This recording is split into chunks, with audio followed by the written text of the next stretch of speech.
Oi, pessoal, boa tarde. Mais um encontro remoto de Direito Constitucional 2, né? Mais um encontro online, né? Utilizando os meios digitais para que nós possamos dar continuidade ao nosso processo de ensino e aprendizagem. Lembrando que você, aluno, é uma peça-chave, é protagonista nesse processo muito importante, nesse momento de crise. Momentos excepcionais exigem medidas excepcionais. Então, não é porque nós não estamos presentes fisicamente que nós não vamos estar presentes digitalmente. Vamos usar a tecnologia ao nosso favor nesse momento de crise, nesse momento que exige união e compreensão e nada além mais do que colaboração. Cada um faz a sua parte para que nós possamos atingir o nosso objetivo, que é dar continuidade à construção do conhecimento, o compartilhamento de conhecimento. Então, conto com você para que você seja autônomo, assuma o papel de protagonista nesse momento, para que você pegue seu livro, dê uma lida, busque fontes na internet, explore a ferramenta a ferramenta que é a internet, uma ferramenta essencial no nosso momento atual. Então, use essas ferramentas, use desse momento para que você construa, para que você aprenda muito, para que você use tudo isso a seu benefício. Então, estamos aqui para colaborar, contem comigo, estou sempre presente para lhe auxiliar nesse processo. Beleza? Então vamos lá. Gente, vamos falar agora sobre a organização político-administrativa do nosso Estado brasileiro, da República Federativa do Brasil. Professora, o que é organização político-administrativa? Gente, são funções. É o momento que o Estado precisa trabalhar, que ele precisa suar.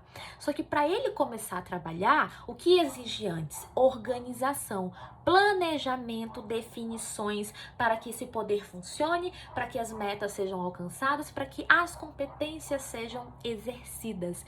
Então, antes de eu falar exatamente sobre a quem compete o que, em como, em qual circunstância irá fazer, você tem que entender que acima do funcionamento da organização político-administrativa tem a Constituição. Então, exatamente do texto constitucional é a fonte dessa organização. É de lá que eu vou retirar os pressupostos básicos mínimos para que o Estado funcione. E antes do Estado funcionar, eu tenho que definir 3 elementos: a sua forma de Estado, a sua forma de governo e o sistema de governo. Definindo esses 3 conceitos, esses 3 pressupostos, eu consigo já identificar qual é a base de funcionamento, a base organizacional do Estado para atingir os mandamentos, as atividades, os serviços que a Constituição nos exige. Então, vamos começar pela forma de Estado. A nossa forma de Estado é a forma federativa. Professora, o que significa isso? O nosso Estado, ele se descentraliza politicamente. Então, lá no artigo 1º, lá no artigo 18, você consegue identificar quem são os entes federativos da República Federativa do Brasil. Então, eu tenho a República Federativa do Brasil, que é o nosso Estado brasileiro, soberano, nacional. E ele se divide em união, ela se descentraliza politicamente, ou seja, ela divide o poder. Então, o poder não fica centralizado numa esfera central. Ele é dividido politicamente entre entes federativos, todos independentes e autônomos. Não há hierarquia e subordinação entre esses entes federativos. Todos eles são pessoas jurídicas de direito público interno.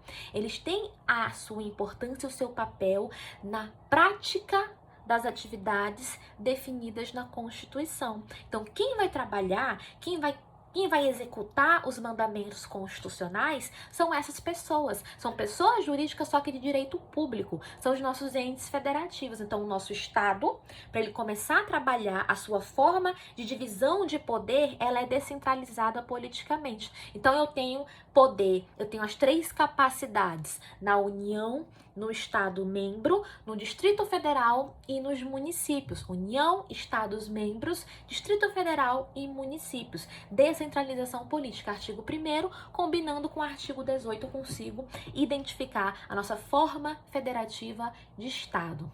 Se o nosso Estado fosse unitário, se ele não fosse federado, o poder, a prática do poder se concentraria somente na União, que seria o ente central. Então, todos os comandos decisórios, de prática, de exercício do poder, viriam da União. Ela iria governar, ter autonomia dentro de todo o território nacional. Então, o poder sairia exatamente desse poder central.